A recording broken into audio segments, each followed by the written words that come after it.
Genesis, or in according to the scriptures, or however we want to say it. I think there was something in Genesis 43.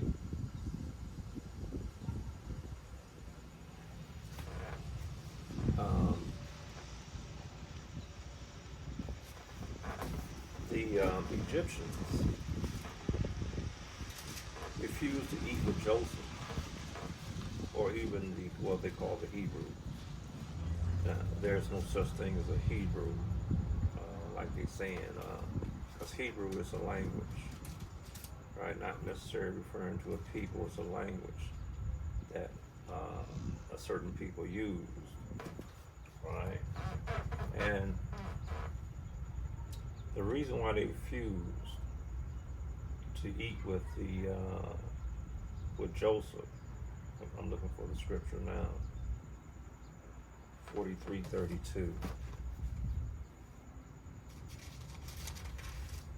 And I know this might be a little boring to people because it's not, the hoopah or whatever, or not coming from a well-known individual. I'll start in verse 31. And he washed his face and went out and refrained himself and said, set on bread. And they sat on for him by himself, and for them by themselves. And for the Egyptians which did eat with him by themselves, because the Egyptians might not eat bread with the Hebrews. Now the Hebrew doesn't mean that the people were Hebrew. It's talking about a stranger. They called him a Hebrew because they was a stranger. For that is an abomination unto the Egyptians, right? And they sat before him, the firstborn according to his birthright, and the youngest according to his youth. And the men marveled one to another, marveled one at another. And he took and sent messages unto them from before him. But Benjamin, now, so this is talking about when the children of Israel, or should I say, when they say the children of Israel, they're talking about Jacob. Jacob was renamed Israel, right? And this is where they're assuming that because of Jacob, that this is the children of Israel. But the real children of Israel came before that, under Ishmael. Ishmael was, his mother Hagar was an Egyptian woman, and they went into Egypt. And so now you have Joseph, who was sold into slavery by his own brothers, supposedly to the Egyptians. But wait a minute, your grandmother was an Egyptian and your uncle was an Egyptian, but the whole thing was this right here. They refused, the Egyptians saw that it was an abomination to eat with the Hebrew, because they were doing something that was an abomination to the Egyptian, right? And so the scripture says this. This is the Quran, the Holy Quran. Something very interesting in this Quran here. It says here, now this is what they call the heifer of El Bakra, known as the heifer. It's very interesting they use the word heifer here now, because I never saw it like this before. But here it is. Humanity used to be one community. Then Allah sent the prophets, not Muhammad. He sent the prophets, right? Bringing good news and giving warnings. And he sent down with them the scripture with truth to judge between people regarding their differences. But none differed over it except for those who were given it. After the proofs had come to them, out of mutual envy between them. Right? Sound familiar? Mutual envy sounds like Cain and Abel. Right? Then Allah guided those who believed to the truth they had disputed. In accordance with his will, Allah guides whom he wills to a straight path. Now, at one time, humanity used to be one community, right? Until the scriptures came, the book. So in here, Romans, I believe it's Romans chapter 1. Yeah, Romans 7 and 1. Read something to you.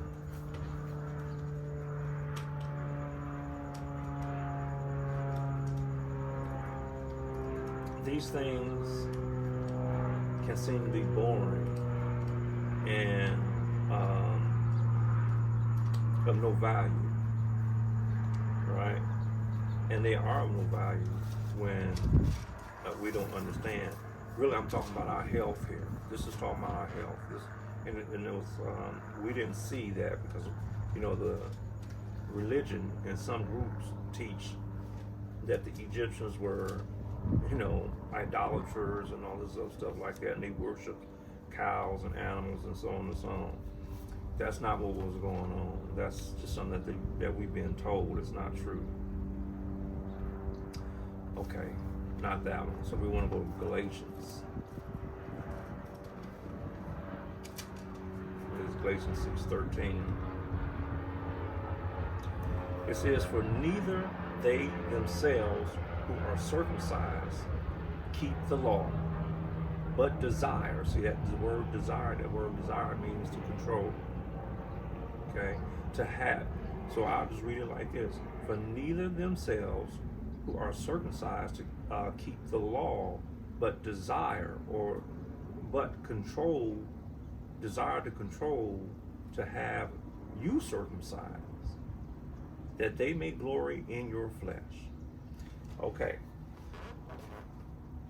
So we know, according to the scriptures, that Abraham was the one who kicked off the circumcision, right? The circumcised. So this whole thing about not eating with the Hebrews, who were actually strangers, and I think they made themselves strangers, because how could you be a stranger if your mother's an Egyptian and you're supposed to be the seed of Abraham, whom Abraham was married to Hagar?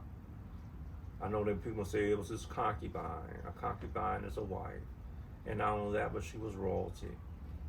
So we have our biases and stuff that we want to read, or biases in things that we have heard from over the past, from whomever, whether it's an imam, whether it's a preacher, whatever it is. We have our biases because we've been told certain things, but we are not really, digging in these things for ourselves. Okay, so the reason why the Egyptians didn't want to eat with the Hebrews, the strangers, right? Because they had left the spiritual law. Now, in the scriptures, when a woman is on her menstrual cycle, she's considered to be unclean. She's not to be touched. She has to be separated from everybody else. So what was going on is these Hebrews, or we want to call them Israelites, they were killing cows and eating the cow. The cow is a female.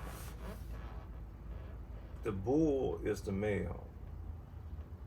So they were, and the reason why it was an abomination to the Egyptians is because when you're not supposed to eat anything that's female. One, it gives life. It brings forth the life from the bull. The man gives the life. and the woman bring forth the life that the man put in her. But that thing bleeds. It has what they call titties. Okay, and so when we are consuming animal hormones, particularly female animal hormones, right? That bleeds, that have what they call the titty from the cow, because you got to feed her calves and stuff like that. You know what I'm saying? So chickens, all that stuff like that. So that stuff was an abomination to the Egyptians, because you see these things, we'll call them man boobs, right? That's because we're eating female hormones, right? Then we have men suffer from ED and all kind of other problems and stuff like that we're having. So you're taking in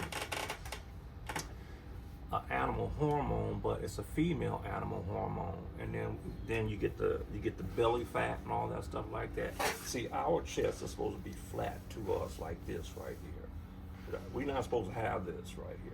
Now I'm doing this because I'm realizing after all these years that what's going on too, right? And the less I eat of what they call the red meat, I'm flattening out again. I'm beginning to flatten out. So this was the reason why the Egyptians didn't want to eat them, because the Egyptians knew better. They knew that you're not supposed to be eating anything female and taking in those hormones like that, because one, you're gonna get the belly, you're gonna get the man boobs and all that stuff like that, and your testosterone levels are gonna drop. You know what I'm saying? And you might do some other funny things along the way too, because you're taking in a female hormone. And not only that, today they got all kind of other hormones. And this is why I said that in Galatians 6:13, that neither the circumcised keep the law. You know what it is. You know what you're supposed to be doing. You knew you weren't supposed to do this, but you're doing it anyway. How are you going to be the seed of Abraham and you still going against what you know is right? You see what I'm saying? We didn't need this. We didn't need this. And we didn't need this, the Quran. The reason why we brought those things is that in the scriptures, it says that howbeit that, that the uncircumcised did the things that were contained in the law, but the circumcised cannot do what's contained in the law. You see what I'm saying? So we got this thing twisted. It has nothing to do with a ritual or a practice that we're doing. It is a spirit thing. It's the spirit that gives life. You see what I'm saying? Spirit gives life, and the letter of the law killeth. This brought division. This brought division. The truth is that in life, it is the word, the spirit of life that gives direction in life. We're using this because we lost our way. We're using this because we lost our way. And it also says that in there. It says that we were one community at one time. The scripture says that we were one blood and one kindred at one time. You see what I'm saying? But the division came when the book came. And that's very interesting. Sounds like that was the plan. You know what I'm saying? So, listen, we got to do better with our diets and how we eat. We need to go back to the natural things. And one of the easiest ways is that if you're going to eat red meat, flesh, we're saying it's meat because meat is an apple or orange, stuff like that. You know what I'm saying? The flesh is what's on the inside of it, of the orange. You know what I'm saying? The meat, or should I say the meat is what's on the inside of the orange. The flesh is what's on the outside. The flesh on the apple is the skin. The meat is what's between the skin of the apple, right?